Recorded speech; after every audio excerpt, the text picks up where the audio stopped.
University of Central Arkansas, and today I'm going to be showing you monoprinting with Gelli prints.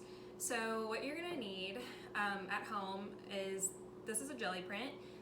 They come in a lot of different sizes. I got this one at Amazon, and I got this one in a pack and a kit on Hobby Lobby, but if you do not have Gelli prints or Gelli plates at home, then you can also use wax paper. And so I'm going to teach you 3 different techniques that you can do at home. So some things you're going to need are either acrylic paint or India ink. This is just normal craft paint. You need a brayer, but if you don't have a brayer, you can also use a paintbrush, so that'll work just as good. And the techniques I'm going to teach you, one will be stencils. And so you can, if you don't have stencils at home, you can substitute it for household items such as like rubber bands, or you can use like cookie cutters, things like that.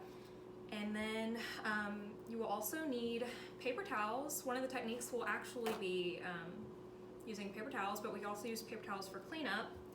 And then the last technique will be using string. So you will also need either construction paper or normal printer paper, or any kind of cardstock paper. And for cleanup, you will need wipes, or also, if you don't have wipes, soap and water will work just as well. So here are my examples. So, actually cut it. We'll stop there. Okay, so now I'm going to show you my examples. So this is the first one. This is with the Stencil. And I have 2 of these actually. So that's one example of what we're going to be doing.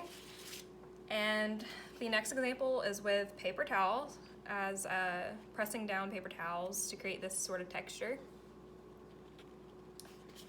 And the last technique we're going to go over is using string to create a sort of texture background. This is the second one. Let me stop it. Okay, so I forgot to mention that before you get started, you want to cover your workspace. I covered my workspace with a old sheet, so you might want to cover with newspaper or a tablecloth or anything that you don't care that gets messy. So let's begin. We're going to start with the stencil. And so you're going to first take your paint and you're going to drop some directly onto the Gelli plate. A little goes a long way, so you don't want to completely cover it because you're going to roll it either with a brayer or spread it with a paintbrush. So now we're going to roll it. Make sure it is completely covered.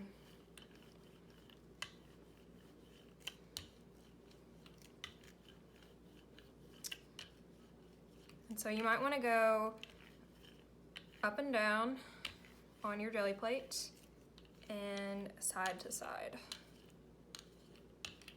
until it's completely covered. You can also too, with paint and ink, you can use more than one color. I probably wouldn't do more than 3. 2 would probably be best.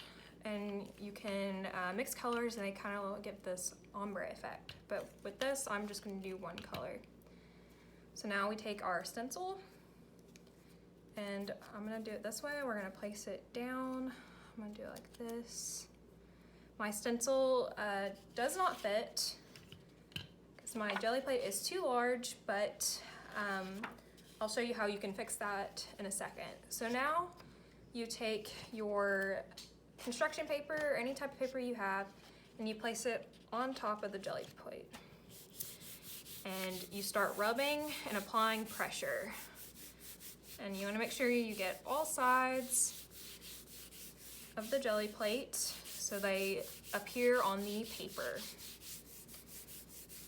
Make sure you rub hard. And once you think you have your paper covered, you can pull it off. And so this is what I got. So to fix this, since my stencil was too small for my paper, you can fix this by just cutting. And so you'll have this really nice design in the middle. And you'll just have this tiny square. Or if you want, you can actually print this. You might be able to print squares multiple times after letting the first layer dry. So we're gonna put that to the side, and we're gonna take this off. And sometimes you are able to get more than one print out of using a stencil. You see I have this little design. I think it's probably dry by now, so it probably will not come off. So I'm just gonna go ahead and move on. So this is where your wipes come in. And if you don't have wipes, you can always use just warm water and soap, and you can just wipe away the paint, and we'll be able to start over. And you also might be able to kind of wipe your brayer. You can also do this in the sink and roll it in the sink with soap and water. And you can clean it and start completely over. You can stop it now. Okay, so now we are gonna work on our next technique for printing with the Gelli print. We're gonna be using paper towels for creative texture. You can see on the paper towel has these little cool designs, and we're gonna take advantage of that and use it in our monoprints. So like with the stencil, we're gonna do the same thing, and we're gonna add paint to our Gelli plate. Different areas.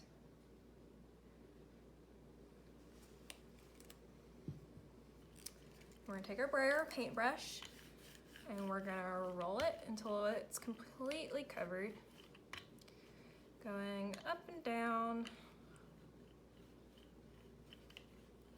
and side to side.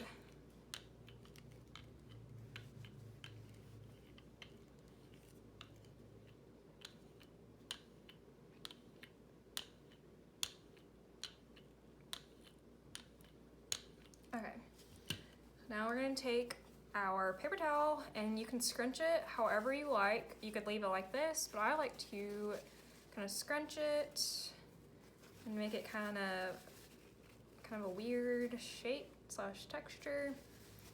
We're just gonna press, making little indentions.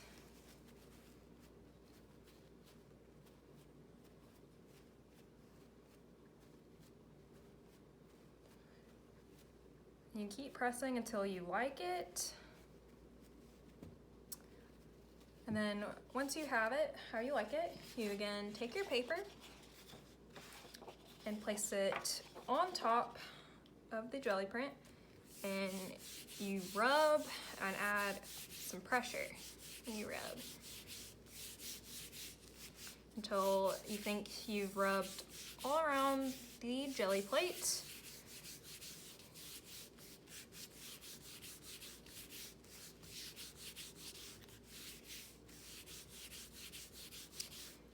And once you think you've rubbed enough, you pull it off and you get this kind of cool design. Stop. So after doing this, if you're going to use construction paper that's colored, you might want to think about the color of paint you're using and the color of construction paper. This color paint was probably either too light for the construction paper, or the construction paper was too light for the paint. So I might, if I wanted to use this color paper, I might next time use a darker color of paint. So yeah, so now we're gonna move to our next technique, which is with a string. So you're gonna need a piece of string. So we're gonna do what we've been doing, and we're gonna take another color of paint, and we're going to drop it onto the jelly plate,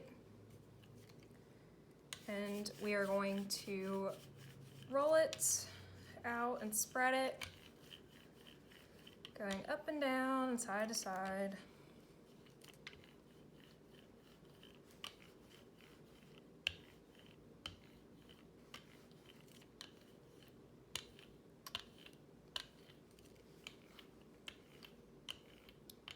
So now that it's completely covered, we are going to take our string, and you're basically just going to place it however you want on your jelly plate and make a little design.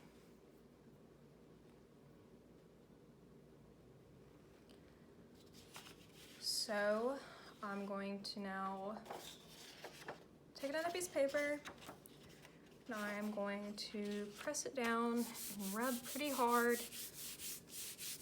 Press down pretty hard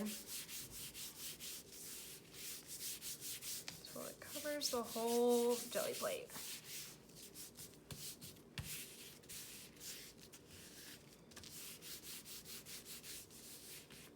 So now we're going to lift it, and this is what we get with the string. So now we're gonna set this aside to dry, and we're gonna take our string off, and I think we can get another print out of this. So we will take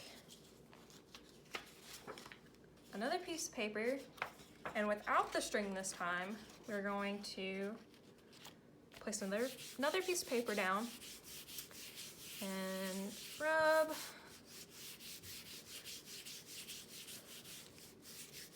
pretty hard. And once we think we've rubbed, we'll take it off, and we get another print. And sometimes you might be able to even get a third print, but this time I don't think we'll be able to, so we'll just have to clean that for another time. So these are the two prints we got with the string. We got this one, and then the paper towel, which next time you might want to maybe choose a different color paper, different color paint. And so here's my example of this, but you can see the texture you can kind of get with the paper towel with these little dots. And then our stencil, which you can cut and get a little square. And yeah. I hope you enjoyed this tutorial on monoprinting with jelly plates. These prints are actually really good for collaging. You could cut these up and make them into a collage, or they're really fun for backgrounds for other drawings. And you don't have to stress about buying a bunch of like stencils, because you can use a lot of things around the house, such as string or paper towels, or you can use like rubber bands, stamps, cookie cutters. It's just, you can use whatever pretty much you can to make little designs and cool patterns. And so I hope you enjoyed, and I hope you create cool designs. Thanks.